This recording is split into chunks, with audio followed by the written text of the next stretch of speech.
let's get started here. Hello, everyone. Mark Anacito here. I am pleased to introduce today's guest. He is an associate professor of history at the University of Nevada, Las Vegas. He has written books on topics such as the Civil War and about the great city of Las Vegas, including Las Vegas Centennial History, which with Eugene Moring. I hope I got that right. I'm not sure. And A Liberal Conscience, Ralph Denton, Nevadan. The University of Nevada Press published his college-level textbook, Nevada, A History of the Silver State. Ladies and gentlemen, Mr. Michael Green. Thank you, Mark. Nice to be here. Yes, no, thank you very much for your time again. First off, I want to ask you, what inspired you to want to learn about Las Vegas in general? Well, I think part of it was becoming a historian and growing up here. Now, I could cite my father actually being fired from his casino dealing job by the guy Robert De Niro played in Casino, Wow. and working at a newspaper that both reported on and dug into what the mob was doing here and helped the mob skim money, which may seem totally contradictory, but welcome to journalism.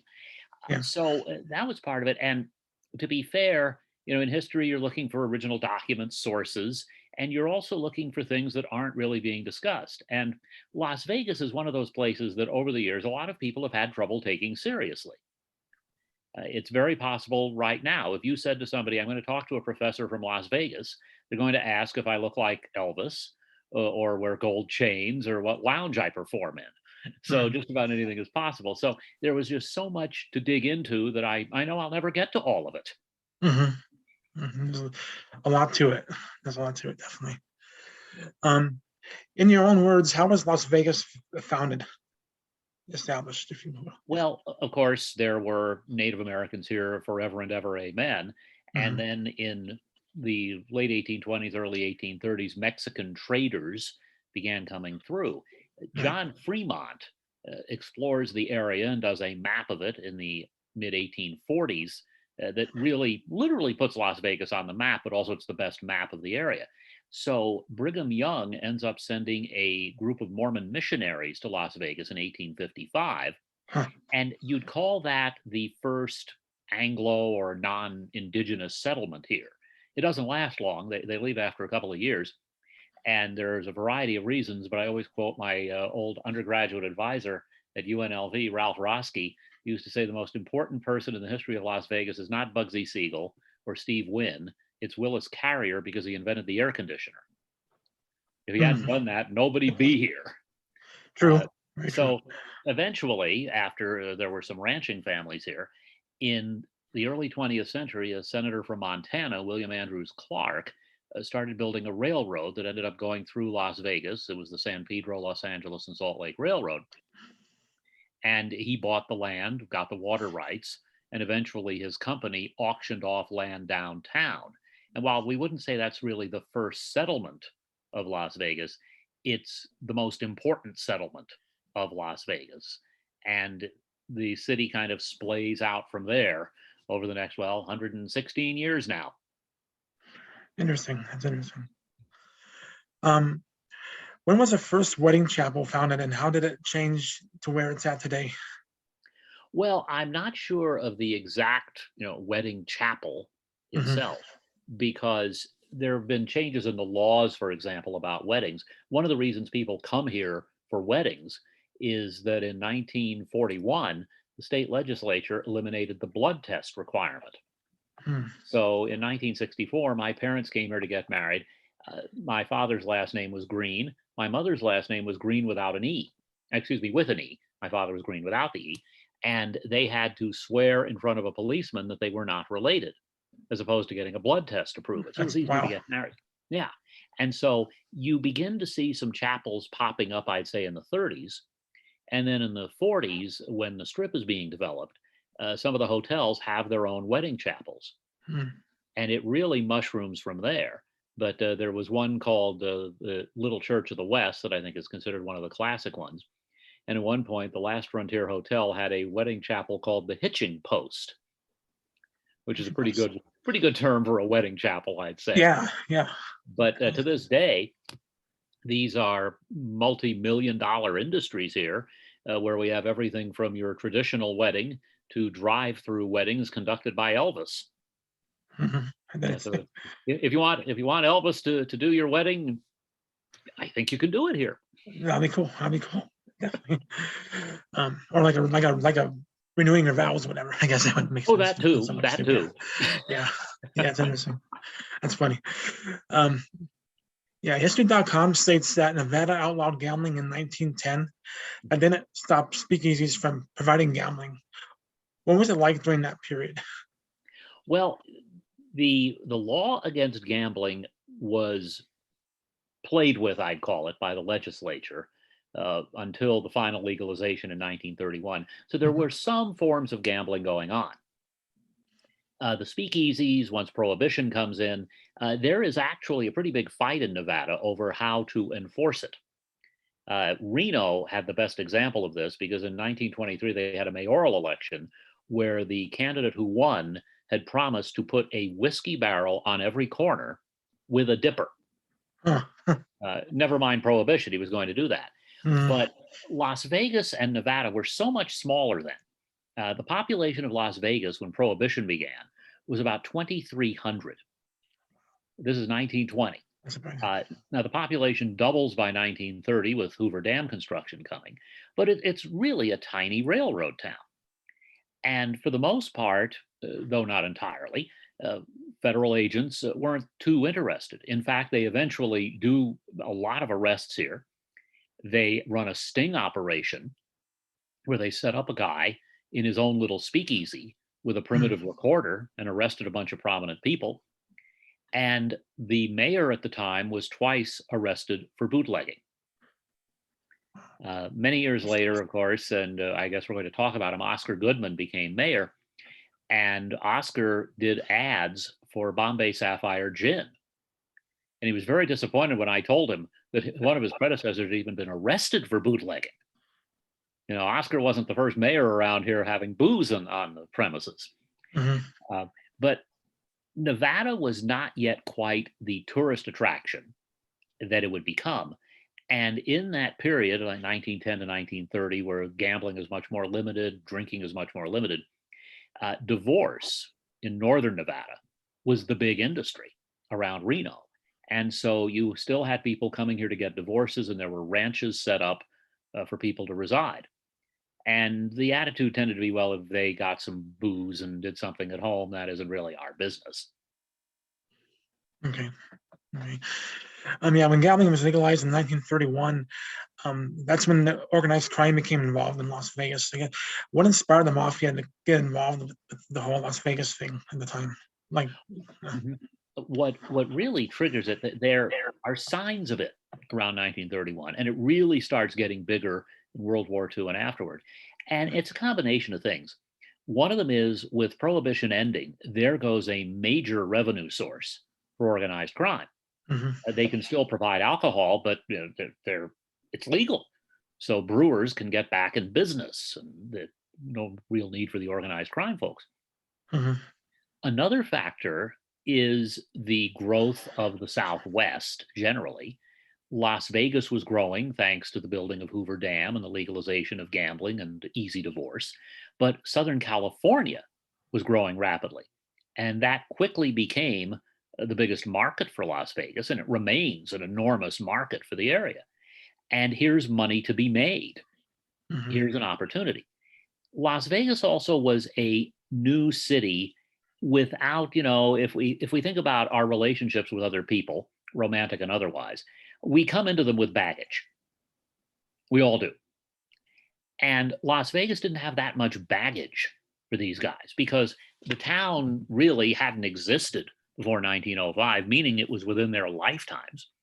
Whereas to compare, Reno, bigger city, had been around longer, more of an established elite, and frankly, less committed to gambling, less certain it wanted to go in this direction. mhm. Las Vegas, we need people moving here and gambling and visiting. Come on in. So that was part of the appeal for organized crime, I think. The money, the ability to make the money here, Mhm. and the market that was available to them. Interesting. Um, yeah, Boulder Dam again being worked on in 1931, which later became known as Hoover Dam. What was the experience like for workers who worked on the dam and they drove down Fremont Street and going to casinos and the showgirl venues? Just out of curiosity. Yeah. Yeah, well, let's start with the workers themselves. Yes. Yes. You've got people working in these tunnels that they're digging to divert the river and then build the dam, Hmm. where it is 130, 140 degrees down there. It's incredibly difficult. There are high scalers going up the rocks. There are dangers involved. It was not that safe a workplace. The federal government set aside land and built them a community. And it's now called Boulder City, as it long was. The technical name originally was Boulder Canyon Federal Reservation. And if you think, well, reservation, that sounds a bit like maybe an Indian reservation. Exactly. The federal government had that kind of control. And they wanted it to be a model city. And they planned it, that's model. But the other model part was we're not going to allow vice. No gambling, no prostitution, no drinking, which meant that they had to leave town for those things. And to this day, there is no legal gambling in Boulder City, Nevada. It is the only incorporated city in the state where gambling is illegal. There's also a town north of Las Vegas in Lincoln County, Panaca, which outlaws gambling. But anyway, so the workers from the dam, at least generally speaking, the single men, the married men now had homes in Boulder City and families. Hmm. But on payday nights, they would hit Las Vegas. And there was an area on First Street between Stewart and Ogden, which is just north of Fremont Street, called Block 16, because it was the 16th block in the town site that was auctioned. That was the name of the block. And originally, it was the only place where they sold alcohol. And then prostitution came in. And so this was the red light district of Las Vegas. And the workers would go in there and they'd gamble and they'd drink and, yeah, they do some other things. And it was a big contribution to the local economy, truthfully. They were benefiting Las Vegas generally. They were having their fun. And then back to the dam they went and back to work they went. Now, there was a story the other day in which I was quoted in the Review Journal about Railroad Pass, which is a pass the railroad came through near Boulder City. And that was a casino and originally brothel built just outside the limits of the model city for the workers. So some of them would just go there, but most of them wanted to go down the highway into a real town and did. Interesting. That's interesting. Where was I? Hold on a second here. Okay, there we go. Sorry, I lost my questions here. All right. In 1941, the El Rancho Vegas Resort opens on US 91, which became known as the Strip. Soon after, other casinos began opening. How did this so come about? Well, there had been the casinos on Fremont Street and some smaller hotels. And apparently, business leaders here wanted to attract a resort hotel casino. Now, how we define a resort hotel casino today is not how they defined it, as we'll see. But they ended up getting in touch with a hotel owner named Tom Hull. Now, he owned what they called motor hotels, similar to motels. That was an El Rancho chain. They had the El Rancho San Bernardino, the El Rancho Fresno. And he came to Las Vegas and he looked at it and he liked the idea of building here. First, he didn't intend to put in a casino originally. He thought he should just do a hotel. And business people said, well, Mr. Hull, you're going to do a lot better with a casino. All right. He also did not want to deal with city taxes and fees. So he chose a spot outside the city limits of Las Vegas, the corner of US 91, actually the southwest corner of US 91, which is now the Strip, and San Francisco Street, which is now the Sahara. So he did not have to worry about what the city did. He was in the county, different kind of rules. He built the El Rancho Vegas, and it had something like 65 rooms. And today, that isn't even one floor of a major hotel casino.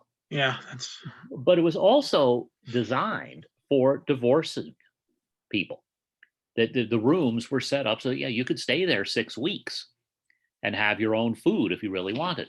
But it had many of the things we associate with the modern resort because it had the entertainment, it had shopping, it ended up having a buffet. Originally, it didn't. They had a restaurant. But the story with the buffet is the publicity director there at the hotel, a guy named Herb McDonald, was there late one night, got hungry, went in the kitchen, got some sandwich fixings, came out, sat down at the bar and was making them, and people were coming over. Where can we eat? Where can we eat? And that's when they started putting in the buffets. So it's the beginning. We wouldn't say, oh, everything you associate with today's modern hotel casino is there, but you can see the prototype at that point. And others soon followed. The Last Frontier in 1942, the Flamingo in 46, and from there, now, wow. Yeah, exactly. Exactly. I can claim as a local that the Strip is only there to keep me from getting from one side of town to the other easily. But still, it's That's an incredible sight. It is. It is. Yeah. I'm just curious. Why is it called the Strip? It's not Campbell. The story, and mind you, there isn't someone who was there to record it or anything like that.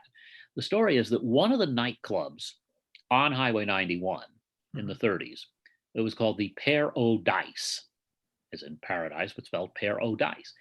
And the owner sold it to Guy McAfee, who was an LA gambling operator, I should say. He'd been a vice cop and he was involved in all kinds of vice.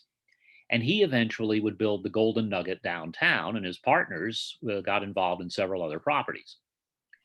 And allegedly, McAfee looked out at the cars coming down Highway 91, and he said, this reminds me of a street I used to cruise in Southern California, the Sunset Strip. Oh, yeah.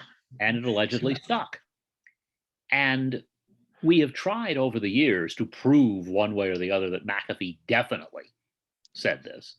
And I know someone who's doing a biography of him, so there may end up with some proof. But near as we can tell, that's the origin story. Okay, that's really interesting. That's really interesting. When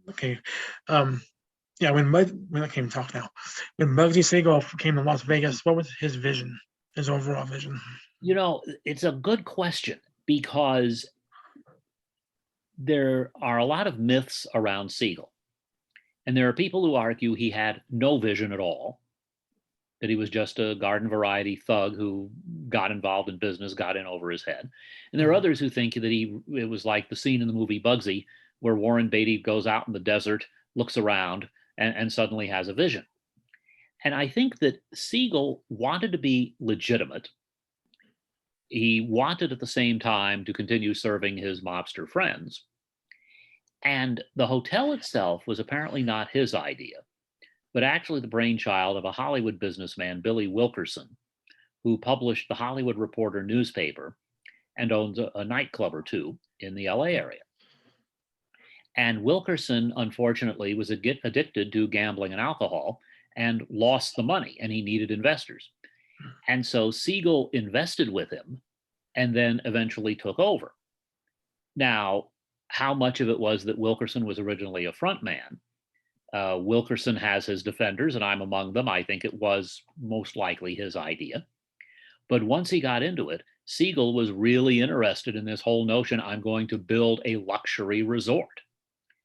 And the Flamingo was really modeled on the Fontainebleau in Miami and other luxury hotels you would have found in those kinds of tourist cities. And Siegel pushed for the most luxurious hotel he could build, which cost a total of $6 million in 1946. And when you're talking about multi-billion-dollar hotels opening in Las Vegas, luxury's even changed since 1946. Yeah. But he, of course, opened it. It was not a success. He closed, reopened, was apparently doing better. But whatever the factors, he eventually was killed, and other mobsters came in and took over. Now, again, this is anecdotal, but I had a friend who was invited personally by Siegel to the opening of the Flamingo. And he told the guy, buy land. There are going to be 1 million people here. Well, maybe Siegel did see something. And so on the one hand, we don't want to give him too much credit But on the other hand, it is also possible for a mobster to have ideas. Mhm. Yeah. So I try to play that one kind of down the middle a little bit anyway. Yeah, I hear you what you're saying. Um, Entertainment was a factor for Las Vegas. What was it like when the Rat Pack were in town filming Ocean's 11? Oh, let's just say that if I had been here, I can't figure out if I would have wanted to be there or I would have hidden, Really? because it was just a wild time. And Mhm. mind you, you had these five big stars who were filming for a little while each day, Mhm. carousing, drinking, and then maybe sleeping a couple of hours and doing these shows. Now, they came together here to do the filming, and the operators of the Sands, the guy who was the president and in charge of entertainment, Jack and Tratter, and their publicity man, Al Freeman, got the idea, I think it was Freeman's idea, that Dwight Eisenhower and Nikita Khrushchev were supposed to have a summit. So they said, well, the leaders of the free world and the communist world are having a summit. How about a summit of the leaders of the entertainment world? So they Mm. actually called it the Summit at the Sands and did invite Ike and Khrushchev to visit. For some reason, they didn't make it. There was a much younger politician running for president, a senator from Massachusetts named John Kennedy, who did come by. Mhm. But anyway, so originally the idea was they were all in town and one or the other would perform. And the original advertising was, you don't know who's going to show up. Mhm. The idea was Frank might do the 8 o'clock show, Dean might do the midnight show. The next night, Sammy would be at dinner, Joey would be at whatever. Mhm. And instead, they all ended up just being on stage together. And it was a really exciting time, both because of their presence and the movie being filmed here that was going to put Las Vegas in an entertaining light, Mhm. but also other entertainers and public figures coming here to be part of the excitement. And they'd Mhm. introduce them from the audience. Here's Lucille Ball. Here's Jack Benny. There's a story that Bob Hope was in the audience. They introduced him. He came on stage, and that he wouldn't leave the stage, so they threw him off the stage. Really? And they were doing all kinds of crazy stuff. Some of it was incredibly politically incorrect by our standards, and frankly racist to modern thinking. Mhm. While at the same time, here was Sammy Davis Jr. essentially being considered by many an equal of these prominent white entertainers. Mhm. So they do this for about 5 weeks, and it is just a wild party every night. And That sounds like fun. every night, it's getting national attention. That So sounds like it's fun. it's the kind of advertising I don't think Las Vegas could have bought.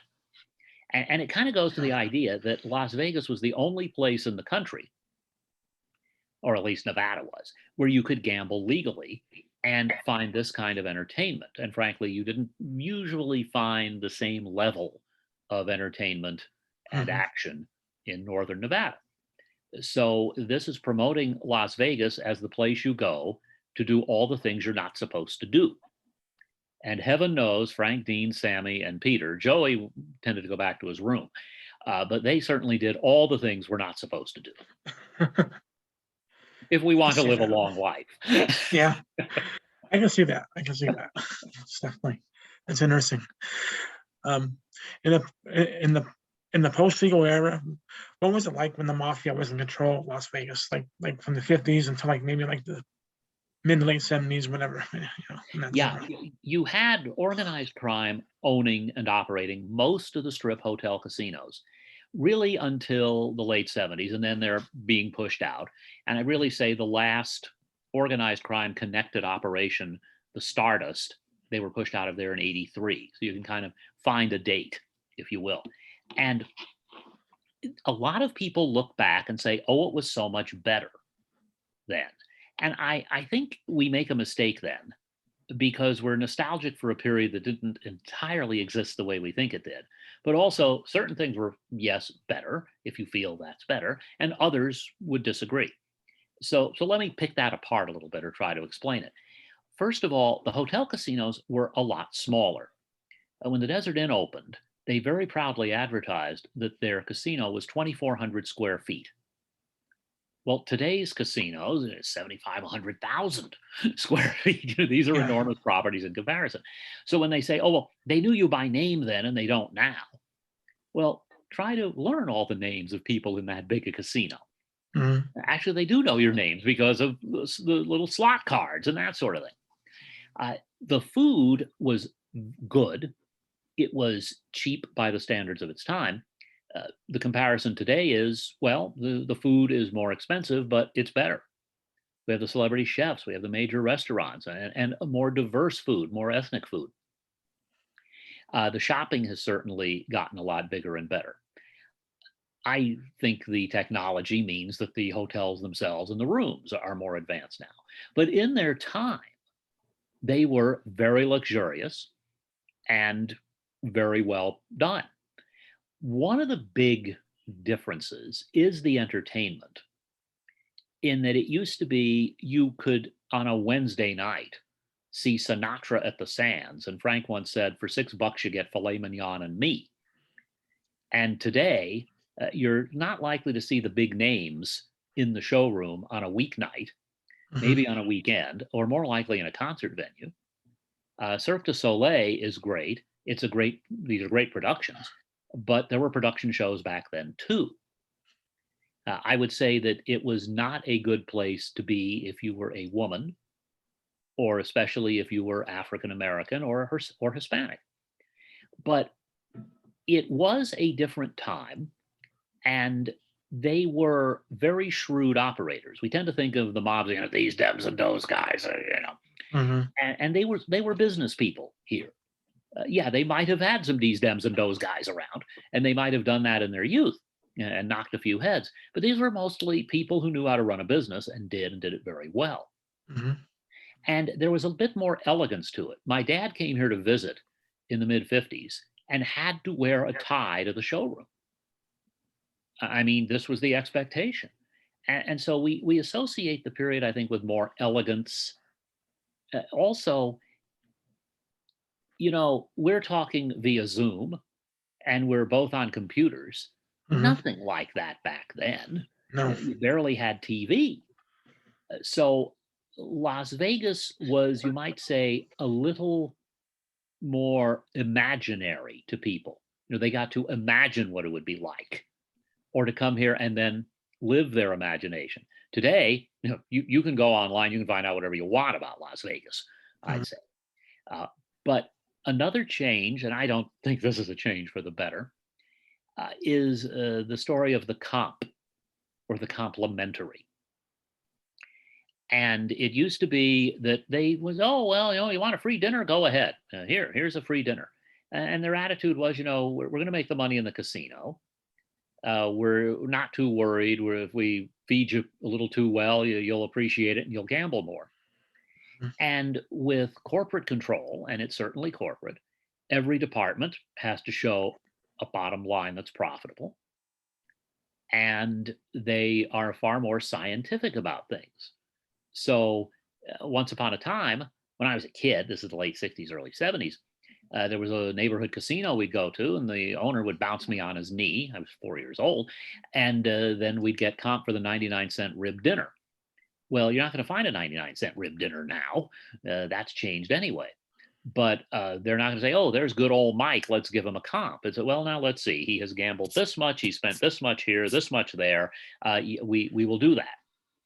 And so there is a bit less, it is a bit less personal and personable than it used to be. But it's also different strokes for different folks. I mean, some people are going to say, wow, I can walk up to the door of my room, stare at the key, or I stare at the lock, and it lets me in through facial recognition. That's a little different. Mhm. I can stay in my room and I can watch this huge screen or whatever. And it's just a different atmosphere. Something that's important to remember: 48 states now have some form of legal gambling.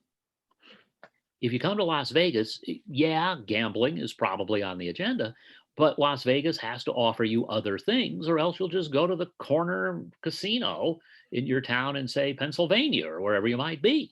Mhm. Mhm. And so Las Vegas had to adapt to the times, and change is not easy. Uh, There's that book, Who Moved My Cheese? And my wife likes to say if they ever reissue it, I should be on the cover. Well, yeah, I'm not a big proponent of change. I don't like to do new things usually, but Yeah. Las Vegas has to survive. Yep. Yep. I kind of agree with what you said about your dad when he came here. He had to wear a tie. He said. Mhm. I remember my first time in Vegas. I was playing a slot machine. I was next to this one guy. He had a suit on and tie, and he's like saying, why can't people come here, can people dress in their suit and ties, why they come here dressed like that for? Wear be yourself, wear shorts, wear jeans, wear whatever. I'm like, you're in a suit yourself. What do you got to say? I thought it was kind of funny thing ever. I'm like, dude. No, that's But good. He then, would be the one to complain. yeah, yeah.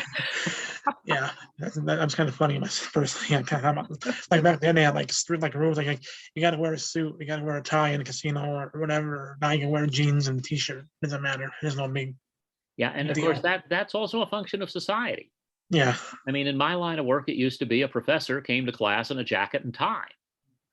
And then I learned over in England what they would do is say Oxford. Hmm. They'd be wearing their robes. Like, well, I'm glad I don't have to wear my robes. They're too warm. But imagine I wore a jacket and tie when I started teaching. I thought it's 110 degrees. What are you doing? I know it's crazy. It's crazy. Insane. Um, okay, explain more about Frank Lefty Rosenthal and what he was trying to do in the case regarding his casino license. Well, Lefty Rosenthal had been one of the great sports bettors, odds makers you ever would have encountered. And he came to Las Vegas and he wanted to be in the casino business. Hmm. Now, there's also the theory that friends of his in the Chicago mob wanted him in that business. And ultimately, he was supposed to run the Stardust Hotel and the other hotels owned by Argent Corporation, which was short for Alan R. Glick Enterprises, or if you prefer, Argent, the French word for money. Well, Glick had gotten a $62+ million loan from the Teamsters, and it turned out there were some strings attached. He was apparently supposed to be skimming. Excuse me, I'll have to. We'll pause for a second and let me. Yeah, no problem. Hello. We can go back and apparently claimed he didn't think there were strings attached, but there were, and that this was going to be part of a skimming operation for the Chicago, Kansas City, and Milwaukee organized crime families. And Rosenthal was to be in charge. Now, Rosenthal wanted a gaming license, but he had criminal record in his background. He had been involved in the reports of fixing events and that sort of thing. And getting a license was going to be a big problem for him to run a casino. So they tried a bunch of different titles for him. At one point, he was the assistant director of public relations and publicity. And the director did not know that he had an assistant. They just gave him the title so he didn't have to be licensed. For a time, he was entertainment director, although he really had nothing to do with the Lido show and what else the Stardust was doing. But they were trying to avoid having him come up for that license. Well, they couldn't avoid it. And he tried the courts. No, didn't work. So he went before the state regulators. Now, there is a scene in the movie Casino in which De Niro, as Rosenthal's alias, we'll say, Ace Roski, is confronting a politician played by Dick Smothers. And in real life, and you can find a film of this on YouTube, it was actually Harry Reid, who later becomes the Senate Majority Leader, who was chairman of the State Gaming Commission. And in the real confrontation and in real life, Reid was himself confronting Rosenthal and vice versa, but there were other politicians. They depicted the Smothers character in Casino doing things that a couple of other politicians had done and then wrapped them all in one. So the scene captures some of what was going on, but not the background. Right. At any rate, the State Gaming Commission ruled that Rosenthal could not be licensed and eventually put him in what is called the Black Book, which is the list of excluded persons, people who are connected to the mob, convicted of certain crimes, accused of cheating, that sort of thing. And Rosenthal was the only one of the three main characters in the movie Casino who was still alive when Martin Scorsese and Nick Pileggi were going to do the movie. And so it's kind of his story that I think gets told. And there are people who would say, well, no, it's his version and there are other versions. Well, welcome to history. That's the way it tends to be. But Rosenthal was a different kind of organized crime figure for Las Vegas. And I'll mention another movie, Bugsy, and there's a scene in it where Siegel's talking with Lansky. And Lansky says, you know, Ben, you're becoming famous. Famous is good for Joe DiMaggio. It's not good for you. And you know, that was the idea. In the mob, they tried not to bring attention to themselves, if at all possible, because that brought the heat on them. Rosenthal was doing newspaper columns. He was hosting a TV show. And his attitude was pretty much, you know, I'm truly a legitimate business leader and you can't touch me. Well, he wasn't really a legitimate business leader, and it turned out they could touch him. Yep. Tell me more about Ralph Denton. Well, Ralph was a dear friend, among other things. But Ralph was born in rural Nevada and ended up practicing law in Nevada for more than 60 years. Mostly in Las Vegas. He was briefly in a small town up north, Elko. And the title of the oral history, and you mentioned, was A Liberal Conscience. And Ralph was a political liberal. We chose that title because he was kind of a conscience for a lot of Nevada political types. He believed strongly in doing what was right, and you pay the price if you do. So he ran for Congress, and he took positions that were not necessarily going to endear him to people. He lost. He represented ACLU and NAACP cases when that was not a popular thing to do. He was active in civil rights here and opposing the Vietnam War. And you can agree or disagree with his positions, but he took them, and he took them publicly, and he took his lumps. He was also the single best storyteller I have ever encountered. And he knew just about everybody. When he went to law school, he was on the patronage of Senator Pat McCarran. Now, McCarran's name is on the airport, and I was just involved in this effort where the name is going to be changed from McCarran to Harry Reid. And there are people who are unhappy with the politics of that, and all well and good. Pat McCarran was a racist anti-Semite. He did some very good things in his life, but he did some terrible things. Well, among the good things he did was putting kids from Nevada through law school, because we didn't have a law school in Nevada. So they go to Washington, go to law school. He would get them jobs on Capitol Hill and get them through to become attorneys. And he wanted them to go back to Nevada to help build up the state.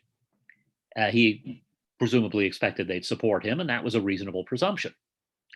But as a result of this background, and that Nevada was such a small place then, Ralph knew just about every politician who came through and saw them upright, sideways, and occasionally prone with drink, shall we say. He also gave us a great family. His wife, Sarah, who is still around, 96, sharp as a tack, and still a dear friend of ours. But Sarah ran the office of Senator Howard Cannon out here. Their children, Mark is a judge, performed my and Deborah's wedding. Sally, their daughter, is a major author. Scott, their son, is a leading local pediatrician. It's just been an interesting, and involved family. And I just look up to them all so much, starting with Ralph. And I will throw in, it came naturally.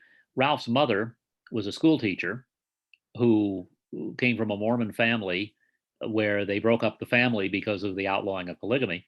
His father had been a bartender and a miner.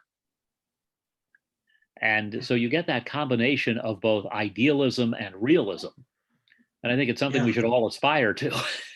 Keep your ideals, but be realistic. Yeah, that's it. In 1989, Steve Wynn opens up the Mirage, which became Las Vegas's first mega resort casino. Mhm. Around 2006, majority of the old casinos, such as Riviera, Stardust, and Sahara, were torn down to bring in more of these mega casinos. I'm, you like change, you said earlier. So I guess, what do you think of that, really? You think they should have kept some of these old places up for its history, or do you think it was good for Las Vegas in general for this whole I change? struggle with this. I really struggle with this. Well, we also have a cat visiting. Um, he's not walking in front of the camera at the moment. That's cool. I struggle with this because, on the one hand, I would like to see some historic preservation, and we actually have a good record here, or at least a pretty good record. We implode old hotel casinos. We try to preserve a lot of other buildings. We're not always successful. But the problem is, people do not come to Las Vegas with the idea, I want to stay in a hotel with the amenities of the 1950s or Mhm. 1970s or whatever. They want the ultra modern property. If they want an old fashioned B&B type place, there's a hotel in Boulder City that does that. That's fine. That's the small town. That's where you would expect to find that. The Strip, it's another matter. Mhm. So I regret it in a lot of ways, but I also understand it and have to understand it. You cannot compete otherwise. And, it's interesting. Wynn, to build the Mirage, had to get rid of the Castaways, which is an old casino, small place. When he built the Wynn, he tore down the Desert Inn. And the Desert Inn and the Sands, which Sheldon Adelson tore down to build the Venetian, were really the two more legendary properties. The Stardust came down later, and that one had a nostalgic tug, if only because my dad also worked there. But I do understand it. I think if you preserve the neon, for example, a lot of which has been preserved, papers and documents that tell us about the place, artifacts, then we're okay. If you're just going to blow the whole thing up and make believe it never happened, then we have a problem. Yep. Yep. I see what you're saying. What is in the store for the future of Las Vegas in your? Well, I always tell people when they ask me about the future of Las Vegas, I'm in history and I have enough trouble predicting the past. But I'll say this: water is the key issue, I think. And Lake Mead is at its lowest level in a long time. And we may have overbuilt. There may be measures we can take that will conserve water. There may be ways to get more water. But the issue is going to be whether there's enough water to support us. The other caveat would be events beyond our control. 9/11. Suddenly the world came to a halt. The COVID pandemic. During the pandemic, my wife and I went to see some friends on the other side of town. We sat on the porch, we sat far apart, we visited, we drove home. And it was a Friday night, and the Strip was dark. It was eerie. But that was not because the Strip screwed up. That was not because Las Vegas was not doing the right thing. It was doing the right thing. We had to close down.